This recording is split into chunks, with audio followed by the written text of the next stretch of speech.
최악의 상황은 아침마당 하차 후 김재원 아나운서에게 일어났다.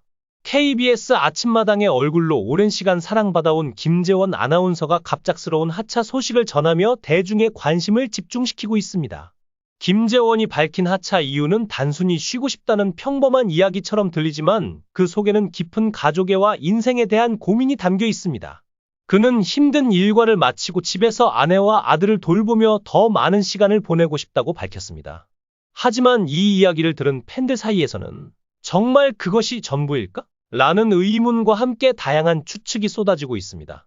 많은 이들은 김재원을 30대 후반이나 40대 초반으로 보지만 사실 그는 곧 60세를 맞이합니다. 어린 시절 그의 어머니는 호텔 내 미용실을 운영했지만 화재로 인해 그곳에서 일하던 몇몇 직원들이 목숨을 잃는 비극을 겪었습니다.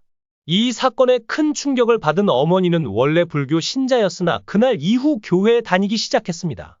어머니의 신앙은 매우 강렬했으며 그녀는 예수님을 향한 사랑을 공공연히 표현하곤 했습니다.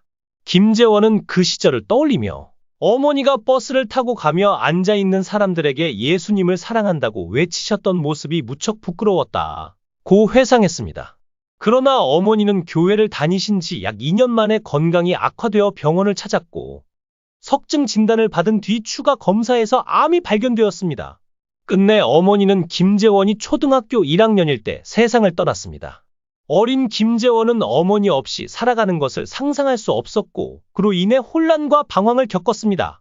학교 시절 학년이 올라갈 때마다 열리는 부모 모임에서 반장의 어머니가 오시나요? 라고 물으면 그는 엄마는 안 계세요. 라고 답하며 한부모 가정으로서의 슬픔을 느꼈다고 합니다. 어머니를 여의고 아버지와 함께 살게 된 그는 아버지의 끝없는 사랑 속에서 자랐습니다. 아버지는 매일 집안일을 도맡았고 아침마다 들리던 도마 소리는 지금도 잊을 수 없는 추억으로 남아 있습니다. 서툴고 어색했던 아버지의 도마 소리에도 어린 김재원은 그것을 깊은 사랑으로 느꼈습니다. 아버지는 매일 그의 도시락에 계란말이를 준비해 주었고 가족을 위해 헌신했습니다. 이후 작은 집으로 이사하며 어려운 시기를 보냈지만 아버지의 희생 덕분에 김재원은 대학에 진학하며 어머니의 소원이던 신학 공부를 이어갔습니다. 교회에서 가까운 친구로 지내던 한 여성과의 인연으로 연애를 시작한 그는 해외 유학 중에도 1년 동안 편지를 주고받으며 사랑을 키웠습니다. 아내가 미국으로 오자마자 결혼식을 올리고 신혼생활을 시작했습니다. 하지만 행복한 신혼생활 도중 아버지의 전화 한 통이 그의 인생에 큰 변화를 가져왔습니다. 아버지는 힘없는 목소리로 재원아, 내가 아프다. 내가 한국에 들어와야겠다. 고 말씀하셨고 전화를 끊었습니다. 이후 아버지가 뇌경색으로 쓰러지셨다는 사실을 알게 되었고 급히 한국으로 돌아가려고 했습니다. 그러나 다시 전화를 걸어도 수화기가 제대로 놓이지 않았는지 계속 통화 중 신호만 들려 그는 절망감에 휩싸였습니다. 김재원은 사촌과 친지들에게 도움을 요청한 후 즉시 공항으로 향했습니다. 그는 결혼한 지 2달밖에 되지 않은 신혼이었지만 아버지의 위중한 소식을 듣자마자 부인과 함께 급히 한국으로 돌아왔습니다. 비행기로 이동하는 동안 아버지가 그 사이에 돌아가실까 봐 조마조마한 마음으로 10시간을 보냈고 그 시간이 마치 10년처럼 길게 느껴졌다고 전했습니다. 다행히 아버지는 병상에서 눈물을 흘리며 아들을 맞이했고 의식을 회복했지만 신체 절반이 마비되어 움직임이 어려운 상태였습니다. 김재원은 유학 생활을 완전히 포기하고 그날부터 아버지의 보호자로서 밤낮 없이 간호하며 병원 생활을 시작했습니다. 그는 아버지의 곁에서 묵묵히 간호하며 책임을 다했습니다. 장인과 장모는 김재원에게 우리가 자네 아버님을 돌볼 테니 미국으로 돌아가 공부를 마치라 며 유학을 계속할 것을 권유했습니다. 사실 아버지가 쓰러진 그날 밤에도 장인이 함께 병상을 지켰습니다. 딸을 시집 보낸 지 2달 만에 이런 일이 발생했으니 당황했을 법도 했지만 오히려 사위를 도와주겠다고 나선 장인과 장모에게 김재원은 지금도 깊은 감사의 마음을 전하고 있습니다. 김재원은 아버지를 밤낮으로 돌보는 가운데 마음속 깊은 곳에서는 다른 삶을 꿈꿨지만 현실은 쉽지 않았습니다. 어느 날 병원에서 TV를 보며 유일한 즐거움을 느끼던 중 손범수 아나운서가 헬리콥터에서 내려 KBS 21기 신입사원을 모집합니다. 라고 외치는 장면을 보고 문득 나도 아나운서를 해볼까? 라는 생각이 들었습니다. 그는 어린 시절부터 아나운서가 되고 싶다는 꿈을 품고 있었지만 현실적인 이유로 접어두었던 상태였습니다. 하지만 병실에서 우연히 본 모집 공고는 그에게 용기를 주었고 그는 본격적으로 입사 준비를 시작했습니다. 낮에는 아버지를 돌보고 밤에는 시험 공부에 매진하며 단 2달 만에 KBS 아나운서 시험에 합격하는 놀라운 결과를 얻었습니다.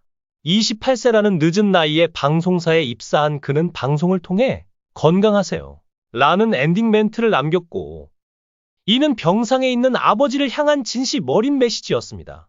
신입사원 연수 기간인 3달 동안 그는 병원에서 생활하며 병원 간호사 방에서 정장을 갈아입고 출근했습니다. 이후 춘천으로 발령받았을 때도 퇴근 후에는 열차를 타고 청주에 있는 아버지를 찾아가 하룻밤을 보낸 후 새벽 첫 차로 출근하는 생활을 1년 동안 이어갔습니다. 서울로 복귀한 뒤에는 5년 동안 아버지와 함께 생활하며 밤낮 없이 간호와 직장 생활을 병행했습니다.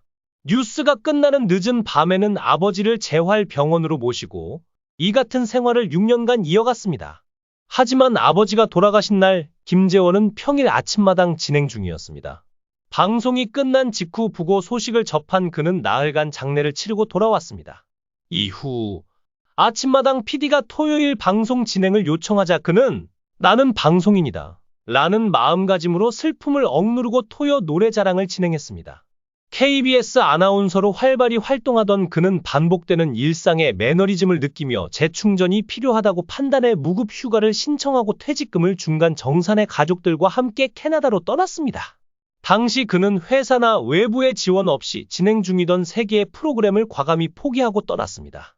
퇴직금을 사용한 이유에 대해 그는 60대에 쓰기보다 40대에 더 의미 있게 사용하는 것이 맞다고 생각했다고 전했습니다. 그는 자신의 삶을 돌아보며 나는 인생을 하나의 라인으로 본다 고 말했습니다. 태어나면 아들이라는 라인에 서고 결혼하면 남편이라는 라인으로 이동하며 아이를 낳으면 아버지라는 라인으로 이어진다는 것입니다. 그는 특히 청소년기의 아들과의 소통이 어려웠던 경험을 이야기하며 아이들과 소통하려는 욕심을 내려놓고 아버지로서 대화를 할 준비가 되어 있다는 신호만 주는 것에 집중했다고 말했습니다. 김재원은 내가 지금까지 열심히 일해왔지만 정작 가족과 함께하는 시간은 부족했다는 생각이 들었다. 이제는 가족과 더 많은 추억을 만들고 싶다 고 말하며 자신의 결정을 설명했습니다. 한 번은 아들이 학교에서 선생님께 오늘 우리 아빠가 아침마당 마지막 방송을 한다. 꼭 보고 싶다 고 말했다는 이야기를 들었을 때 그는 아이가 나를 마음속 깊이 생각하고 있었다는 것을 깨달았다 고 전했습니다. 또한 김재원은 방송 활동 중에도 가정에 대한 깊은 애정을 여러 차례 드러내며 가족과의 시간이 얼마나 소중한지 강조해왔습니다. 그는 아내와 아들이 내가 집에 돌아오는 시간을 기다리고 있다는 생각만 해도 가슴이 뭉클하다. 더 늦기 전에 가족과 더 많은 시간을 보내고 싶다 고 말했습니다. 평생 말을 다루는 직업에 성실히 임해온 김재원은 앞으로도 건강하고 긍정적인 모습으로 많은 이들의 기억 속에 남을 것입니다. 그의 진솔한 이야기와 경험은 우리에게 소통과 공감의 중요성을 다시 한번 깨닫게 합니다. 여러분은 김재원의 결정에 대해 어떻게 생각하시나요? 댓글로 여러분의 의견을 남겨주세요. 그리고 좋아요와 구독을 눌러주시면 더 많은 소식을 전해드리겠습니다. 다음 시간에 또 만나 뵙겠습니다.